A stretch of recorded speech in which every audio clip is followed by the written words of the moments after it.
Today on Sekulow, is the tide beginning to turn? Ivy League resignations showing America's support for Israel. Keeping you informed and engaged, now more than ever. This is Sekulow. We want to hear from you. Share and post your comments or call 1-800-684-3110. And now your host, Jordan Sekulow. Well, as our good friend Congresswoman Elise Stefanik said, 1 down, 2 to go. The president of Penn is gone, Liz Magill. She has resigned. So has the chair of the Penn Board of Trustees. Now, interesting note, Dad? Yes. Still a professor at Penn. Tenured professor at the law school. So, to think that these people have been totally removed from pretty high positions is not the case. Now, listen, that's a different move, though, to go after tenured law school professors, different than a university president at a school like Penn. But what I do want you to realize is that even there, they were unwilling to say, you're out the door. Pack up your boxes. In fact, she remains president until they find a new president, which at those schools can take a significant period of time. Well, also, she's a tenured law professor, which means she's not going anywhere. Right. Unless she decides she wants to go somewhere. So the reality is, but look, it's the right move because there is no context in which the genocide of Jews is a good thing. So that's number one. Harvard's meeting today. So that's number two. Number three, MIT is also in process of discussions. It's both because of what the board's saying, what some of the faculty are saying, but also some of frankly, the donors. I mean, I think the donors are having a big impact on it. Yeah, absolutely. The donors are having a big impact on it. We know that in the case of Penn, there was a $100 million donation on the line if she was not removed. And we saw the Board of Trustees also resigning.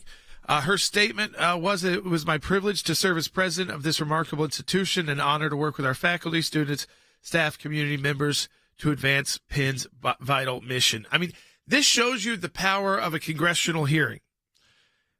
It's been a while, Dad, since we've seen congressional hearings lead to action this quickly. I'm trying to remember when. I can't really recall. Maybe those lowest learner years. Yeah, but that took months. She took the fifth so many times, then all that stuff kept piling up. But it did take months.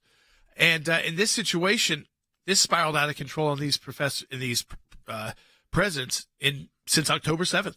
Yeah, very quickly. So, look, what they said was outrageous. What they were thinking was outrageous. Their process was also outrageous. So it's no shock that now they're going to, does it cure it? Well, the curing will be what is the actual actions of the universities. That's going to be the cure of this whole thing. So we'll see how that goes. I'm going to take your calls on it, too, 1-800-684-3110. Something I also want to throw out today, because we were at my son's Christmas Sing performance for his preschool this morning. And, this is a time of year where, listen, there's less and less of it, but we always see that people have trouble sometimes putting up a Christmas tree, singing songs, Christmas songs in public schools, putting up a nativity scene. If you are running into any of those issues, maybe you're trying to rent a public space at a public park to put on a live nativity, and you're having issues getting permits because they're saying, that's separation of church and state. You need to contact us at aclj.org/help. You still have time because we can handle these very quickly. So if you're having any issues, whether it's with schools, whether it's with songs, whether it's with nativity scenes, again, give us a contact, and attorneys will be right with you at aclj.org/help. Dad, that is core work we've done, and we can handle it quickly for people. But it happens just about every year, at least somewhere. Yeah, it's either the nativity scene, the menorah can't go up, or something in the school. So, again, we've got resources at aclj.org, but we'll be happy to help you out as well. Hey, folks, we are our Faith and Freedom Drive is now well underway. It's the most crucial month of the year for us, the month of December, and we need your support. As you know, Israel, of course, is literally fighting for survival, and we are standing with Israel. We're defending Israel. We're defending these families of hostages. Your support's crucial. Donate now at aclj.org. and have your gift doubled. We're currently working to combat anti-Semitism, as we just were talking about on college campuses. We're getting ready to send out a letter on that. We're preparing legal briefs at both the ICC and at the UN. Some have been filed, some to be filed, and taking legal action against the deep state. And we're going to talk some more about that in the next segment of the broadcast. Today we're filing an amicus brief in a federal court of appeals case to stop the misuse of, quote, what's called the presidential communication privilege to avoid FOIA disclosures. Your support is critical. ACLJ.org. Your donations are doubled. The president of the University of Pennsylvania, one of 3 university leaders bashed by critics for testimony to Congress last week about hate speech and anti-Semitism, has agreed to step down. The other 2, the presidents of Harvard and MIT, also under pressure this morning. 1 down, 2 to go. That's what New York Congresswoman Elise Stefanik posted on social media just moments after the University of Pennsylvania president announced her resignation.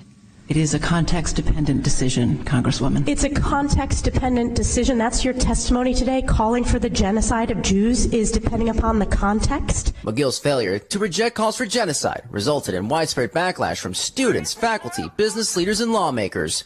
Leaders have a responsibility to speak and act with moral clarity.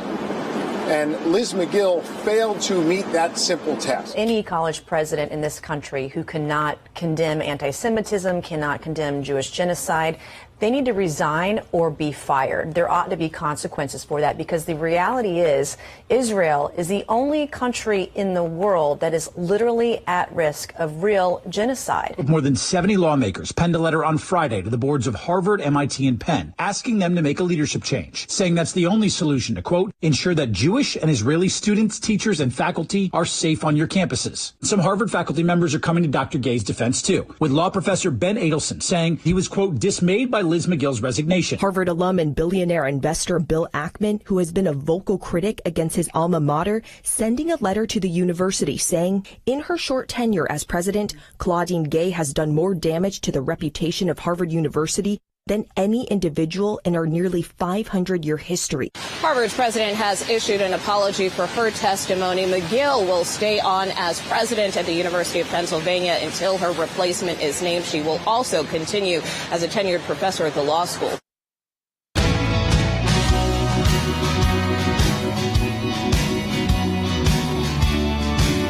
Well, as we just mentioned at the beginning of the broadcast, so the University of Pennsylvania's president has been removed, or she resigned as president of the university, even after she sent out her explanation as to why she said what she said. She's still a tenured law professor in their law school. Professor Harry Hutchison's with us. I asked Harry at lunch the other day, what is it with the proliferation of these presidents of universities not being able to say that calling for the genocide of a particular people group, which includes students on your campus, is not some kind of violation of the conduct code at these universities, and they're hedging.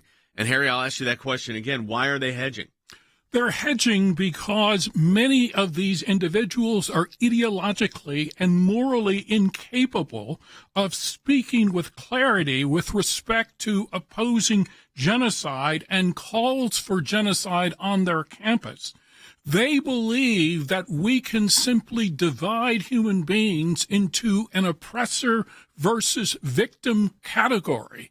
And victims are so-called individuals that are seen as being oppressed by those that are successful.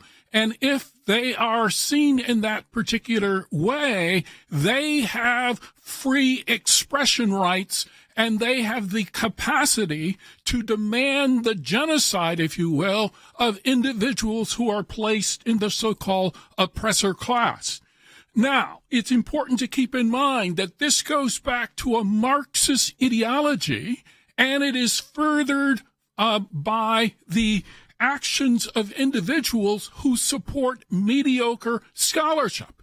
So in addition to Claudine Gay's incapacity to forthrightly denounce calls for the genocide of Jews, it's important to keep in mind that she is a breathtakingly mediocre scholar who has arguably plagiarized her PhD dissertation.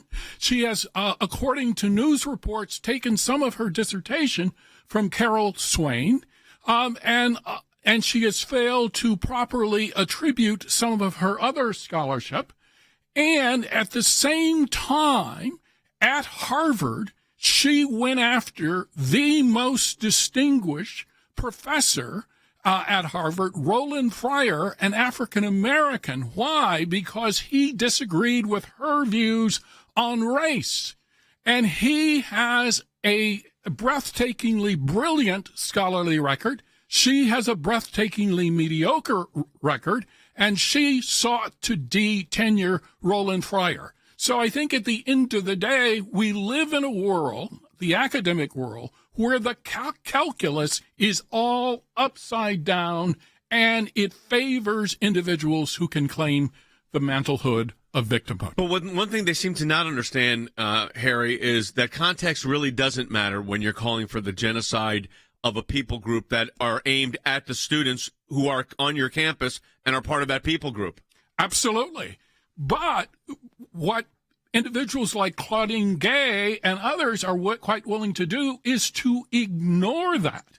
And so they are willing to legitimize the claims of Palestinian students on the campus at Harvard who claim that Israel is an apartheid state. Now, I would argue that claim is nonsense on steroids, but nonetheless, it resonates within the academic community. And if you look at Claudine Gay's scholarship, much of it is focused on this oppressor victimhood analysis. And it's also important to keep in mind that she was not a great scholar at Stanford. She was not a great scholar at Harvard, but nonetheless, she ascended to the presidency of Harvard University. So I think there are lots of factors in play here. And I think she is ill-equipped, both morally and in other ways, to deal with the complexity of certain issues, but she is also morally ill-equipped to deal with simple issues. It is a simple matter to denounce genocide. It is a simple matter to oppose the brutality, the burning alive of individuals on October the 7th. It does not take a PhD in political theory to be able to do that. Most Americans can do that, and it's sad to say individuals like Claudine Gay at Harvard and the president at the University of Pennsylvania, they had difficulty doing that.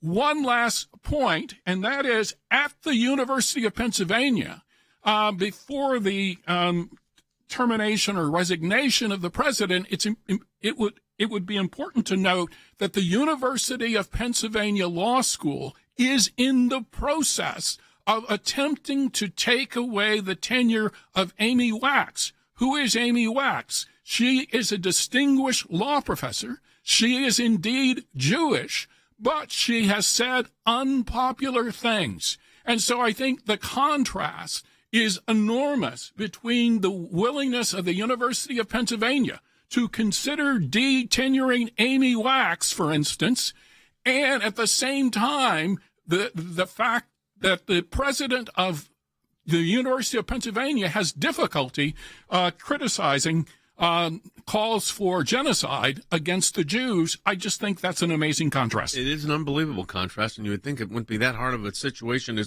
get your head around, but apparently for these at Harvard, MIT, and University of Pennsylvania, they're not teaching that.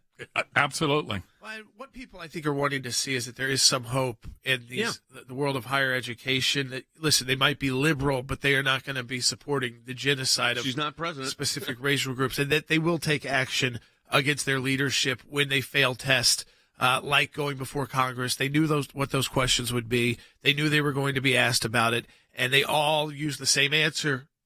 It's like they all got together in a cabal and said, let's use the word context over and over and over again. I'll play this. This is from Adam Grant, who is a professor at UPenn, and he just kind of lays it out straightforward about what happened to the president there. Well, Jen, look, this is a tough time to be a university president. There have been many tests this fall, and I think Congress was the final exam. And unfortunately, we heard from lawyers when we needed leaders. And I think, as every professor knows, when you fail a test that big, you don't get to keep your job. I think after losing the trust of a lot of stakeholders and many followers, you're no longer capable of leading effectively. Yeah, they tried to use fancy words like context and this and that, and instead of just saying, no, when you're calling for a genocide of Jews, that's more than speech. That's saying kill people. That's not protected speech under the First Amendment. It would just have been such an easy statement for them all to make, and the hearing would have moved on with little to no attention. They would have all kept their jobs. But they were so committed to standing with the violent rhetoric of their pro-Palestinian students that I guess they were willing to go down with the ship. Here's the interesting thing to me, and I wonder. They were willing. The first time we've really seen this level of leadership willing to go down with the ship with Palestinian leaders, Palestinian Students. causes like this, calling for the extermination of Jews. Here's the thing I'd like to know. I don't know what the state sunshine laws are, which is basically the state equivalent of a FOIA.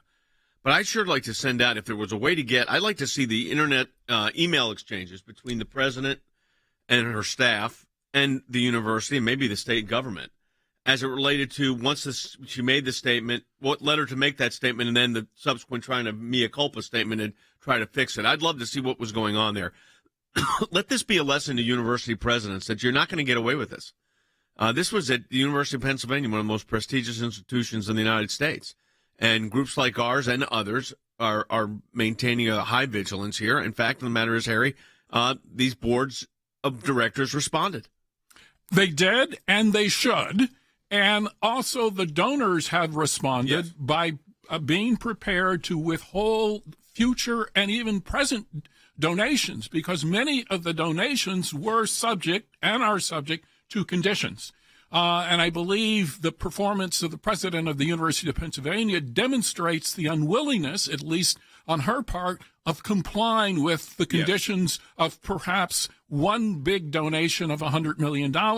I'm sure the same will apply at Harvard.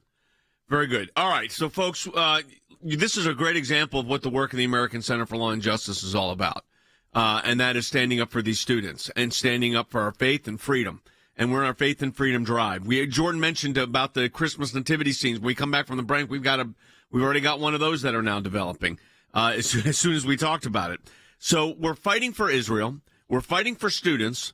We're fighting for university professors that are saying they're pro-Israel. We are also fighting for students that do not want to read obscenity and pornography in their classroom, and on it goes. We're fighting for election integrity. We're expecting a decision out of the Colorado Supreme Court literally today. We filed briefs in another case of the 14th Amendment case. Another one's going in. And we filed an amicus brief on this whole issue of executive privilege, trying to avoid FOIA. So all this is going on at the ACLJ. That's why we need your support. Please stand with our thousand supporters who have said they have reported for duty in this very, very important fight. Have your tax-deductible gift doubled through our year-end drive. Donate now at aclj.org. Yeah, we need your support. We need you to be part of this faith and freedom drive. December is the most important month to us financially at the ACLJ, not just to end the year, but to start the year off with the resources necessary to continue to expand the work we do. Donate today at aclj.org. Double the impact of that donation. We'll be right back. At the ACLJ, we enter each year ready for new challenges, but even we couldn't have predicted the battles that 2023 had in store. The FBI turning on its own agents for exposing rampant corruption. The radical left twisting the 14th Amendment to attack your voting rights. Hamas carrying out the most horrific attack on Israel in history, leaving 1,400 innocent Israelis dead and another 240 abducted. The challenges of 2023 have been daunting and heartbreaking, to say the least. But that's why we are here. When faith and freedom come under attack, the ACLJ takes action. And because of our ACLJ members and champions, we were not only able to take on these legal battles, but we have achieved major victories. These victories encourage us and remind us that these fights are worth fighting. But even with these monumental victories, we know there will be more challenges, more battles, and more surprises in 2024. Not to mention, we are heading into what we believe is a critical presidential election. The attacks on faith, freedom, and the Constitution never stop, but neither does your ACLJ. Our year in faith and freedom drive is underway, and every crucial gift will be doubled to prepare us for the coming legal battles. We are blown away at the generosity and commitment from all of you, and we know that we could not have achieved any of these victories without you, without your unwavering support in 2023. And with your continued support through our Faith and Freedom Drive, we will achieve more victories in 2024. Please donate today. Go to aclj.org.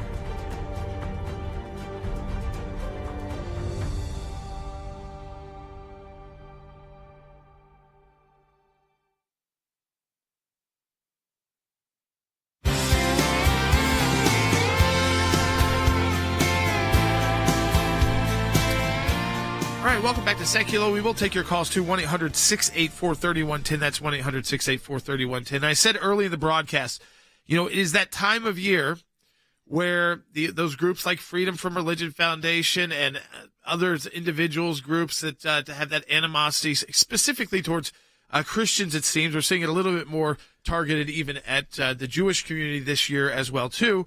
And they'll go after long-standing traditions in towns and cities.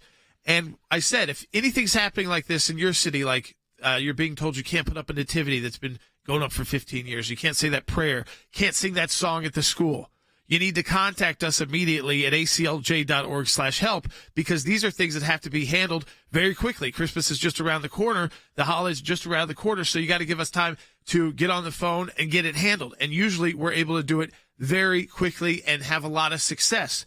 Literally, as I was saying that, this morning, this came in through aclj.org/help. I'm going to read it out for people. Good morning.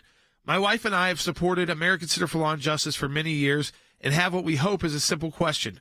Recently, a group known as Freedom from Religion Foundation drove through our small town. Let's say you would call this small. I wouldn't name it yet, but again, Will, would you say? It's in the Midwest. Yeah, Midwest. Okay, all right. We won't name the town yet.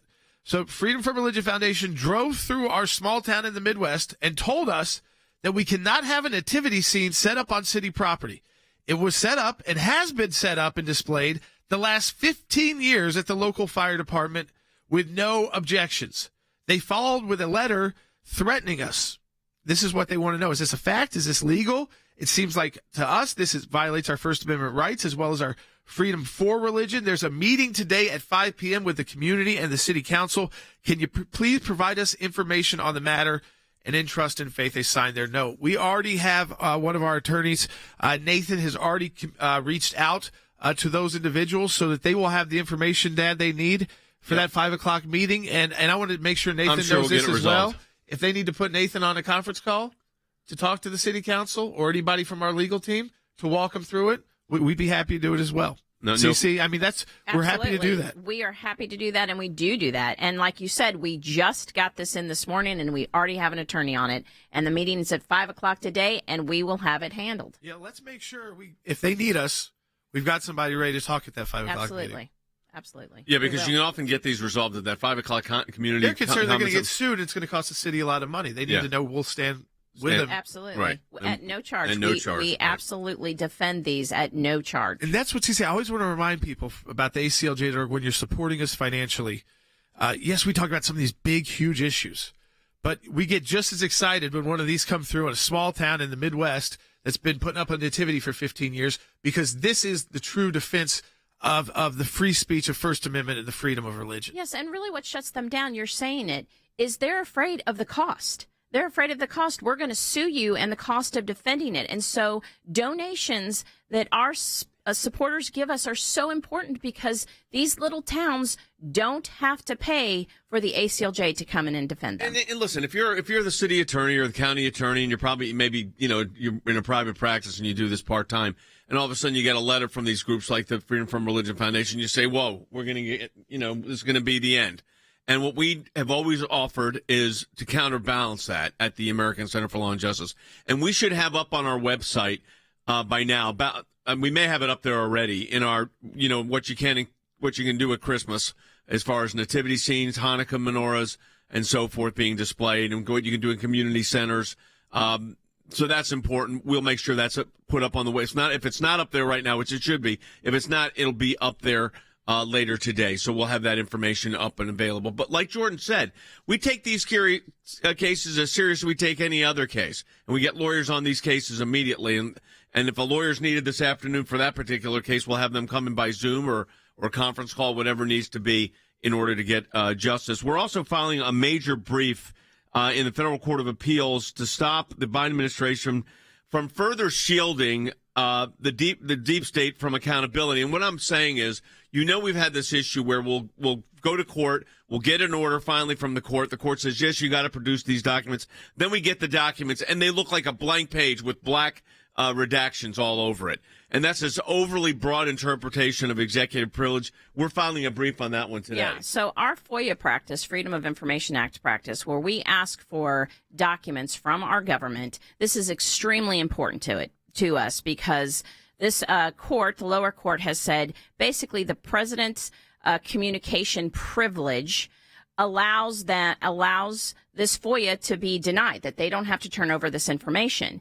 And we have actually won on this issue before that, listen, this presidential communication privilege is only for when the president is soliciting private advice. So you can't then retroactively say everything that the president is asking for is under this privilege. This specifically asked for strategic plans to promote voter registration for all of these administrations to absolutely provide this strategic plan. And so we are filing in this case an amicus brief saying this is not privileged information, that they are entitled to receive these plans. Very good. All right, we got phone calls coming in on a variety of issues at 800-684-3110. We're going to keep our phones open this entire broadcast today. So let's go ahead and take one. Yeah, Jerry in Rhode Island on line 1. Hey, Jerry, welcome to Sekulow. You're on the air. Happy Hanukkah and Merry Christmas to the whole team. Thanks, Jerry. And because of the nativity story, I'm going to have a check in the mail. That's a great story. I'm glad you jumped right on it. Great. Thank you. My question is about the Ivy Leagues. I have read 30 to 35% of the large donations to the Ivies in question are coming from overseas. Yep. You guys got any information on that? Yeah, it may actually be more than that to some of these universities, and they come in, and a lot of it's from China, and some of it is from the Gulf states as well. The Muslim world has been donating to American universities. That's also true at the University of Oxford in England. And you'll see programs canceled because of their donors. So it works both ways. Yeah, I mean, Penn, I just pulled this up quickly. They've got the Wharton China Center in Beijing and the University of Pennsylvania Institute for the Advanced Study of India in Delhi, India. That is just something, I mean, I just pulled up very quickly. I'm sure there are more. We know Johns Hopkins has a huge overseas outreach. Yes, a lot of the ones that have medical. I think is it MIT that's in Dubai or or UAE or one of those places, or even Qatar. I mean, so these places of higher education have started receiving significant foreign money, not just from European kind of U.S. allies, which is not really where the money came from. It's coming from China and it's coming from the Middle East. Yeah, and look, I don't think that's going away, but the point is what we're trying to do is shed some light on all of this. Again, your support of the ACLJ is critical. There's another example we talked about, and that is our whole government oversight project at the ACLJ. None of this happens without your support. As you know, we are in our Faith and Freedom Drive. We are 11 days in. We're fighting for Israel. We're fighting for election integrity. We're fighting for free speech on college campuses and the protection of students from being totally harassed because of who they are or what they believe in. We're fighting for students that are being put in situations that are inappropriate. And we're fighting for nativity scenes and Christmas displays in town squares. And then have teams our European team is still on the field. They're now back in Strasbourg with the Israeli families and lawyers working on meetings there. And I just got word there's going to be another big meeting now in London in the first week of January or second week of January on that issue with the hostages. So ACLJ.org, support our work. Any amount you donate to the Faith and Freedom Drive is doubled. ACLJ.org.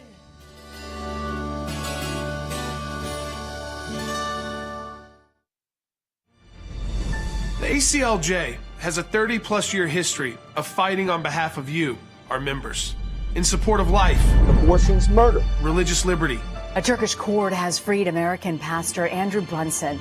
Justice, personal freedom, and constitutional government. Our freedoms are under attack. Now, more than ever.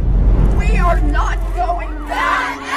Abortion is healthy! Yet another week of violence. They use their power and influence to push deeply un-American causes that threaten to destroy our country. Abortion on demand, socialism, inflation, cancel culture, weakness in the face of our adversaries. We owe it to our kids and grandkids to defend the things that make this country great. It's time to take the gloves off and uphold American values. Go to acljaction.org to learn more.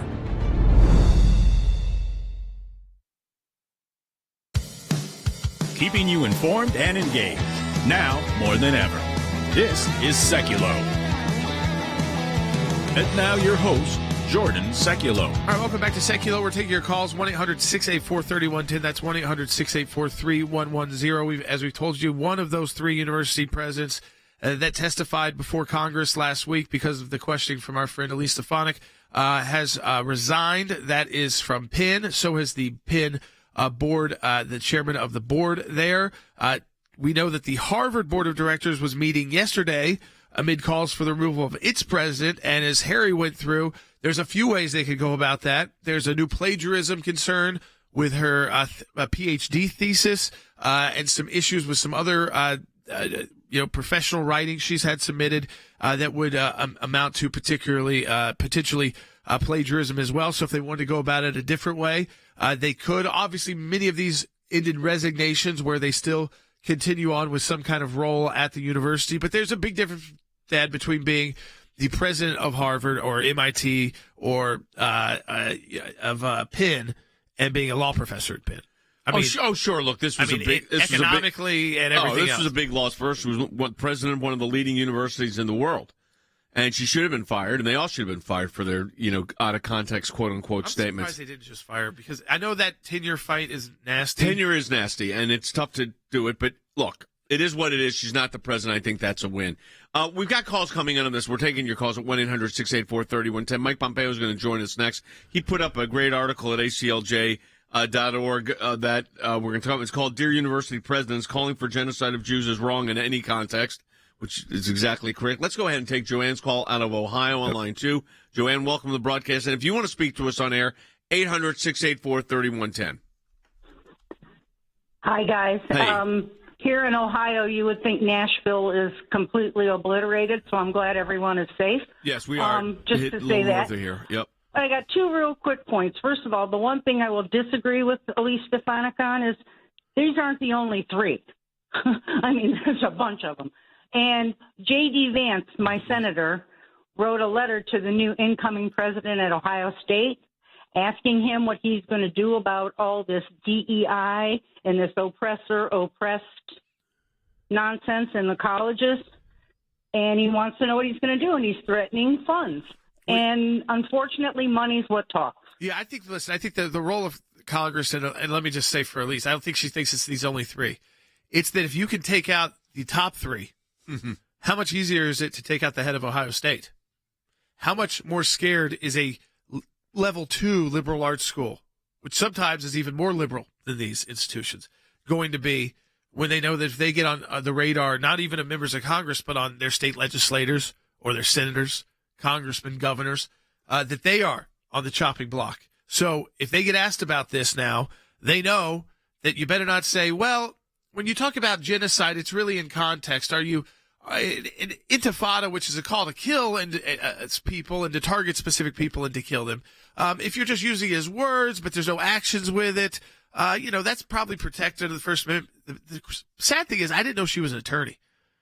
Now that I know that she was an attorney and she thought that was protected speech, I mean, my God, would she really think it would be protected speech if it was about any other group in the world? No, of course not. I mean, I said it before. I said it again. Like, could you imagine saying about Muslims? Could you imagine saying it about people who are gay or people who are the trans community right now? You would be not you. By the way, even if you had your tenured position, you'd be fired. As you should be. So if you target still, a it was group about for Jews. who they are. She lost her presidency. She keeps her law school job. We'll see how long she keeps that If law you school job, target any of the groups you just mentioned, oh my, for annihilation, corporate America is canceling you. I mean, you should be right, exactly right. All right, we're taking a break. Coming out, Mike Pompeo, Senior Counsel for Global Affairs. By the way, we have people like Mike Pompeo and Tulsi Gabbard and Rick Grinnell and these experts that you see on our broadcast every other day because of your support of the ACLJ. We're in our Faith and Freedom Drive, day 11. We are about even with last year, and we really want to pull ahead, folks. It's important for us to close a gap. So go to ACLJ.org. Any amount you donate, it's going to be doubled. I love the fact that we've got donors calling saying they're reporting for duty. We encourage you to do that. And there's something else. If you make the donation and you're able to do that as a monthly donation, you become an ACLJ champion. And I would encourage you, if you're able to do that as well at ACLJ.org. Those champions are really making a big difference in our overall budgeting for the year. We'll be back with more in just a moment. At the ACLJ, we enter each year ready for new challenges, but even we couldn't have predicted the battles that 2023 had in store. The FBI turning on its own agents for exposing rampant corruption. The radical left twisting the 14th Amendment to attack your voting rights. Hamas carrying out the most horrific attack on Israel in history, leaving 1,400 innocent Israelis dead and another 240 abducted. The challenges of 2023 have been daunting and heartbreaking, to say the least. But that's why we are here. When faith and freedom come under attack, the ACLJ takes action. And because of our ACLJ members and champions, we were not only able to take on these legal battles, but we have achieved major victories. These victories encourage us and remind us that these fights are worth fighting.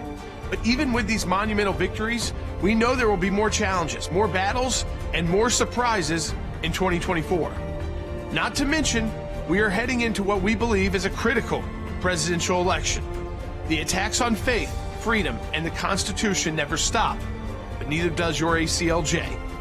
Our year in faith and freedom drive is underway, and every crucial gift will be doubled to prepare us for the coming legal battles.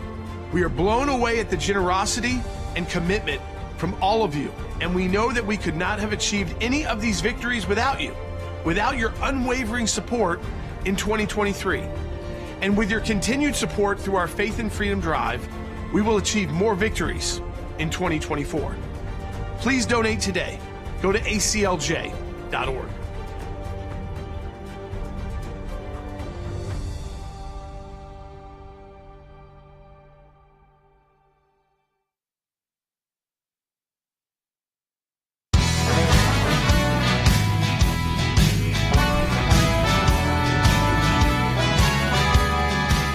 Back to Sekulow. We are joined by our Senior Counsel for Global Affairs, former Secretary of State Mike Pompeo. Has got a great new piece up at aclj.org, and this is unique. You'll only find it at aclj.org by Mike Pompeo.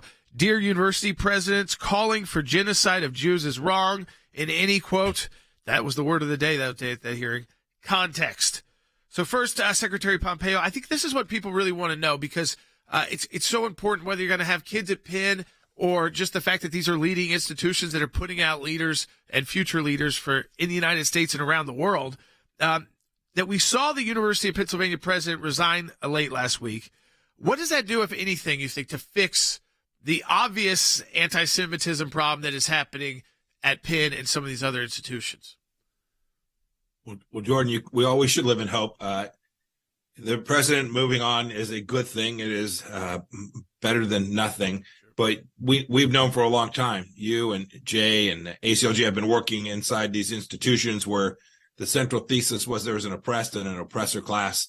The departure of one president from one of our major universities doesn't resolve that core challenge, which is that for so long we've not had American universities being either very American or being universities, right? Universities teach and explore and they're wide open. And American universities recognize American greatness and our traditions and our histories, and they teach those traditions and histories. The departure of this professor, I think it's indicative of how deep the rot is inside our major elite liberal universities. But there's a long way to go, much work to do to bring them back to the place where they can once again be great assets for the United States and a great place for young people to go learn and make themselves ready to deal with the complexities of our world. You know, Mike, I've lectured at Harvard, I've lectured at Penn, I've lectured at Yale. I mean, at all of them. But when I say that was 10 years ago. Because if you go on the college campuses now, and I've done some, including my own alma mater, and it's an unbelievable hostile environment that the speaker is subject to, even if you're trying to do this in like a debate format or a firing line kind of format, the vitriol is unreal. And I think the university professors, unfortunately, have fostered a lot of this. Yeah, I think that's definitely true.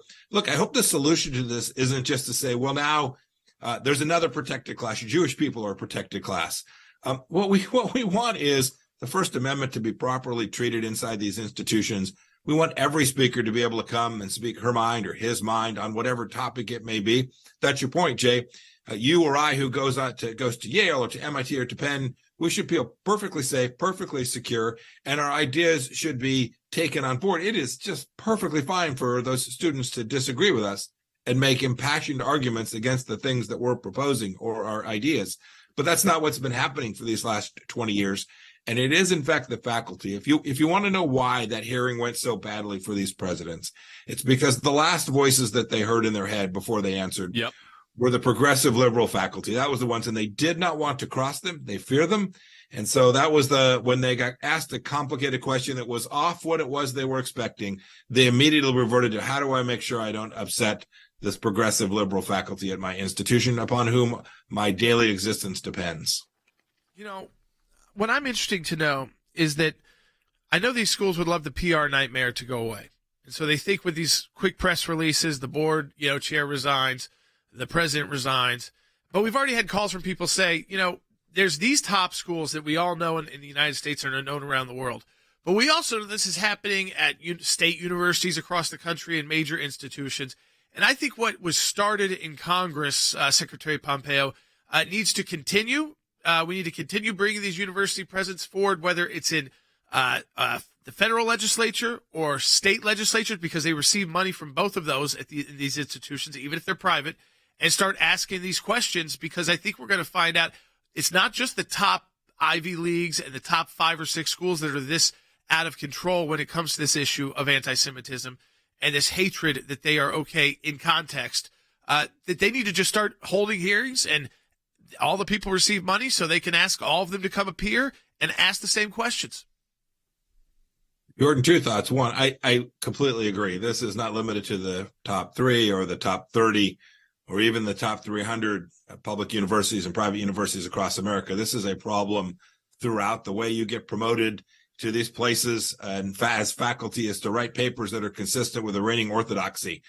And so we ought to ask hard questions about how they are hiring, what their DEI policies look like, how they're deciding on merit, who gets into these schools. We know these fights very well. The ACLJ has been at the center of some of these fights about college admissions and the like.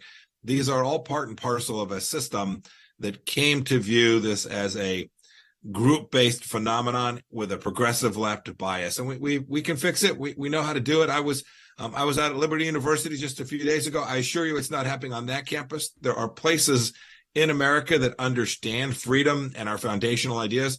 Just to make sure that any university that's receiving any public money ought to be held accountable if they vary from that very central thesis. No, Regent University, same thing. We're not worried about it there, but you do worry about it in other institutions. I want to go back to the influence of the Chinese, too, because I am seeing these, these Confucius centers have opened, we're not just Harvard, Yale, MIT, University of Virginia, but like in community colleges. They are so ingraining themselves, Mike, into the culture of these campuses that I think it's kind of it's a subtle form of spying, if you will. Jay, it is an intentional influence campaign inside the United States of America. You identified it on campuses. They call it the Confucius Institutes. They call it Chinese Friends of the United States. There are multiple front names, but the effort is to make friends and then exert influence. And we see it, by the way, not only at colleges, it's all across city councils, county commissions. We saw what they've done to members of Congress. This is a global effort to conduct what is a classic influence operation in an intelligence term, and it is to shape the narrative. And the narrative that the Chinese want in our schools is one of American decline. That's what these universities have been teaching. It's false. We're not in decline, but that's the methodology. We have to shake that from our schools as well. And there is an awful lot of Chinese money in every major institution in America. We ought to get it out. I want to switch gears here. You and we really appreciated this. Spent time in our offices in Washington when we had those families of the hostages as the hostages representatives delegation in Washington, D.C. Our team this week from our European Center for Law and Justice has been with another group of families. One of the brothers, the 2 brothers were still in the group, but there was another group of families. Have been in Brussels. They've been in Paris. They're now in our offices in Strasbourg. The reality, and now they're looking at a big event in meetings in London. But there was something interesting that Caleb Myers said, who's the lawyer we're working with very closely on this, who you met, and that is Madrid, Spain, has been very difficult on all this. And we've got good relationships with Spain and the United States. I mean, what's your sense of Secretary of State that would be motivating this? Were they almost to the point where they didn't want the families coming? It's a very interesting dynamic. We all need to stay focused. We're now 2 months and a couple days out 64 from the days. most barbaric attack in history. News and coverage seems to move on, and the world seems to forget so quickly today. We can't let that happen. My guess is that some of these governments would prefer not to meet with them because it puts them in a tough place, because you can't go to the United Nations and vote for a ceasefire and meet with these families, because you would fundamentally understand that ceasefire is going to put those lives of those family members at risk. Yep. So I think they're hoping to push it off. I pray that the world will never forget. I pray that the United States won't abandon the Israelis as they go to do whatever it is they need to do, not only in the north of Gaza and in the south of Gaza, but to take care that the risk from Hezbollah in the north is eliminated as well. These are tough tasks, and they will be difficult times. They're going to need American and European support. And I'm so glad that the ACLJ is staying engaged to encourage these nations to stay at this. We are working with world leaders around the globe. I'm going to be meeting next week in Washington with the Prime Minister of South Korea, as well as Israeli diplomats and other South Koreans and South Korean businessmen, trying to draw these ties together.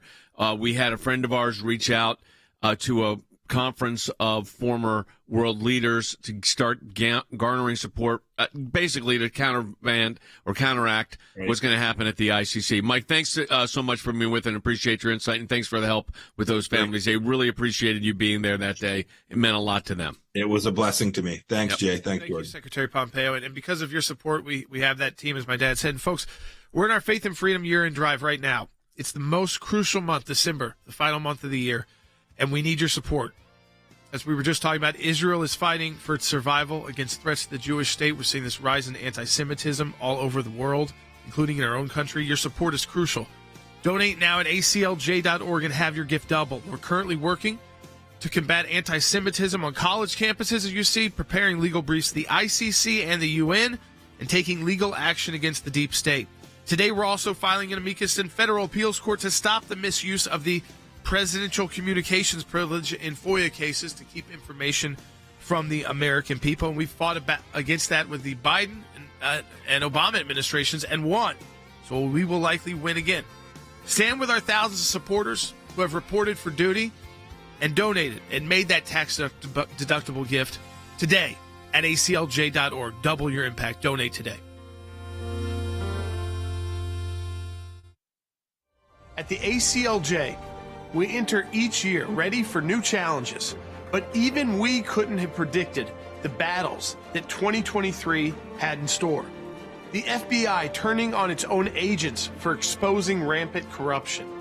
The radical left twisting the 14th Amendment to attack your voting rights. Hamas carrying out the most horrific attack on Israel in history, leaving 1,400 innocent Israelis dead and another 240 abducted. The challenges of 2023 have been daunting and heartbreaking, to say the least. But that's why we are here. When faith and freedom come under attack, the ACLJ takes action. And because of our ACLJ members and champions, we were not only able to take on these legal battles, but we have achieved major victories. These victories encourage us and remind us that these fights are worth fighting. But even with these monumental victories, we know there will be more challenges, more battles, and more surprises in 2024. Not to mention, we are heading into what we believe is a critical presidential election. The attacks on faith, freedom, and the Constitution never stop, but neither does your ACLJ. Our Year in Faith and Freedom Drive is underway, and every crucial gift will be doubled to prepare us for the coming legal battles. We are blown away at the generosity and commitment from all of you, and we know that we could not have achieved any of these victories without you, without your unwavering support in 2023. And with your continued support through our Faith and Freedom Drive, we will achieve more victories in 2024. Please donate today. Go to aclj.org.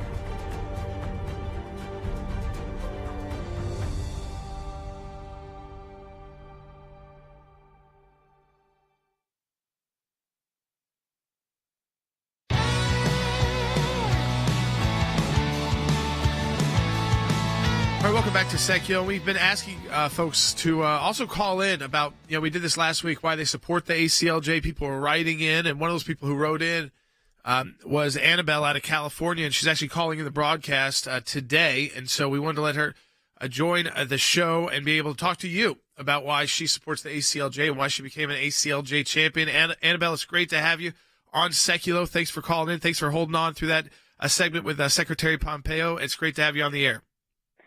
Hi. Well, as you said, this is Annabelle, champion reporting for duty. I wanted to take an extra step to support the ACLJ. So I reached out to 10 people who are only slightly acquainted with you. I told them as much information as I could impart and to do their own due diligence. 5 became champions, 2 made donations. I'm urging listeners to first give and then recruit other soldiers to battle alongside the ferocious and effective ACLJ for freedom and justice. And God bless your team and everyone who supports you. Well, Annabelle, we appreciate the concept of reporting for duty, that we've been able to turn that into a theme. And also, we had a program years ago called Friends and Family, and it was exactly that, recruiting other people that you're in your circle of influence to support the work of the ACLJ. Let me tell you the 2 aspects of this that are so important. Number 1, any donation, especially this time of year, is great because it is doubled. It's matched. So that is huge. And then we have this program we've just started called the ACLJ Champions. We started with about 15,000.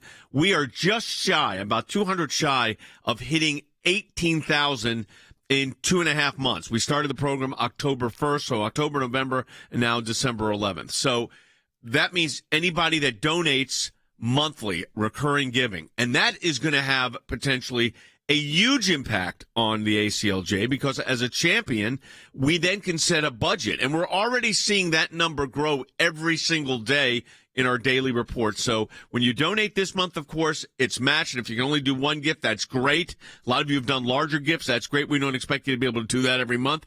But others of you who give, 20, 30, 40, whatever dollars it is a month are saying, you know what? I am exactly what Annabelle said. I'm going to become a champion. I'm going to report for duty. I'm going to be with you each and every month. And that makes a huge difference. So we encourage you to do that at aclj.org. Annabelle, thanks for calling in. We appreciate it. You started a whole program here for us because we listen to our donors. Very, very important. Perfect example. I was on the phone today as we were coming into the office, and after my son's Christmas performance, that I thought about, we haven't yet said that on the air. He's at a Christian preschool, so doesn't have the same issues, but about the nativity scenes and the issues that come about in towns and cities, and it happens every single year. And I said, hey, let's check to see if any of those have come in. I know that usually we handle those pretty quickly. And our team did, and one had just come in from a town in the Midwest, and they needed help because they've got a meeting tonight. And I could say our attorneys have already reached out. They're already on the phone with the people who contact us about a nativity scene that had been outside a fire station for 15 years. The Freedom from Religion Foundation, I guess they said they randomly drove through this small town, and they're threatening to sue them, which is who they always pick on. Exactly. And the small town's got a meeting tonight at 5 o'clock because they're worried about the lawsuit cost, Sure. Dad. That even if they want to support the nativity, they say, how much is this going to cost our town budget? We're a small town. So we right away let them know the ACLJ is there to cover that. The ACLJ is there to stand with them, and if they need somebody from the ACLJ on the phone tonight or out there tomorrow, we'll be there. You remember as a kid how many of those you went to, those hearings with me and Mom? Yeah. I mean, dozens. But it works. Yeah, I mean, we would go around the country and just go to these hearings and get these things resolved. And it does work, and it's important to do it because we want you to be able to celebrate the meaningfulness of the holiday. Because if you don't have groups like the ACLJ, these towns unfortunately have to do like a cost-benefit analysis. Of course, and you understand it. And they say, if we get sued, it's going to cost us this many $10,000s. We're going to have to hire this law firm. And then win or lose, we're still going to be out money over these years. So maybe we shouldn't put the nativity there this time. And then guess what? There's no more nativities out. And then they'll start targeting something else. It's also, part of, as schools, can you sing a Christian Christmas song at schools, at a school production? It doesn't force them to, but can it be part of the production? All of those kind of issues that you have to you got to handle these very quickly, Dad, because they come in really right around this time of year, and Christmas, you don't have a lot of time. A lot of the schools are out the next week or two. Exactly right. So we move quickly on those. Let me also say something else about Christmas that we've done, and that is we have got a movie. It's an ACLJ film, and it's called Jingle Smells. And do we have the trailer? I would like to play it because I'm going to end each program each day between now and the end of the year with hope and laughter and positive. And this movie touches on critical issues. I mean, the military, it touches on cancel culture, supporting our troops, but it also does it in such a way that's both funny and heartwarming at the same time. I have watched it for the third time this weekend. Now, this isn't only because my grandkids are in it and the J. Sekulow band's in it. It's because it is a great story. I've watched it on Rumble, and then I watched it on Vudu, which is Fandango. Let's go ahead. Here's the trailer for it. I'll tell you how you can get it. You know, it's very hard to find a place that even comes close to being worthy of your beauty. It's romantic. It's about you and me alone. Wow, look at the two of you. Merry Christmas, America. Hollywood has canceled Mason Stone. Stone will be digitally replaced by AI. Boycott Stone! We will no longer be manufacturing Mason Stone characters. Get them all out of here by Christmas Eve. You gotta be kidding me. How'd you get it? Oh, fell off the truck. There was a truck involved. The mysterious gift giver has struck again. If you get busted with those toys, you're done. And you made me an accessory. Well, you know what they say. Some accessories are required. Am I smiling? No. Jingle smells, stinking all the way. They called me Jingle Smells. Yeah, I know. See if they take it. All right, so the movie is Jingle Smells, and that's because part of the theme of the movie. You go to Rumble, for the best way, I guess, to go now because it's available. So here's 3 platforms it's available on. You can get a DVD through John Schneider Studios. You can, of course, our preferred providers, Rumble. They have it available on Rumble. It's also now on Vudu, which is a huge movie site, which is owned by Fandango. Smart TVs, especially if you've got an older smart TV. It's got it in there. Vudu's got it. So some of the older smart TVs, I mean, like even like 4 or 5 years old, so still pretty new, might not have Rumble's app yet. But you can download You it. definitely have Vudu. Yeah, and by the way, so go to jinglesmells.movie, and a portion of those proceeds from that, of course, it's an ACLJ film, go right back to the American Center for Law and Justice. So we encourage you to get that movie. We're really going to do that. We're hosting the Hannity program. The plan is on Friday, and we'll talk more about some of the movie stars on again and have a good time with that on Friday's broadcast. Also, we want to encourage you to support the work of the American Center for Law and Justice as well as through the movie, but also directly at aclj.org/faith and freedom. We are in our Faith and Freedom Drive. We are on starting the second week. You know what we're dealing with. It's whether it's the University of Pennsylvania and what they've said about Jewish students and anti-Semitism, when it's defending the hostage families, working with the European Parliament, working with the United States Congress to defend Israel, all of that's going on. Briefs on election integrity being filed coast to coast, expecting the Colorado Supreme Court decision any day now. May well go to the Supreme Court of the United States, and if it does, it'll move very, very quickly. Your support of the ACLJ right now this month, when your donations doubled, okay, makes a huge difference. This is our biggest month of the year. So go to aclj.org and donate. There's a button right online. If you can make a monthly donation as well, you become an ACLJ champion. And we encourage you to do that if you're able to do that at aclj.org. Yeah, it's such an important time of the year because of, again, the Christmas cases that hit, and we got to handle them really quickly. We've got our team on. The first one that came in today, our team is already on it. And there's a meeting at 5 o'clock tonight that they may have to participate in to help this town fight back against you-know-who this time of year, Freedom from Religion Foundation, who just hates Christians and hates the Christian holidays. But we fight back, and we win for those towns and those cities. So donate to the ACLJ. Protect those nativity scenes. Protect that Christian heritage. We'll talk to you tomorrow.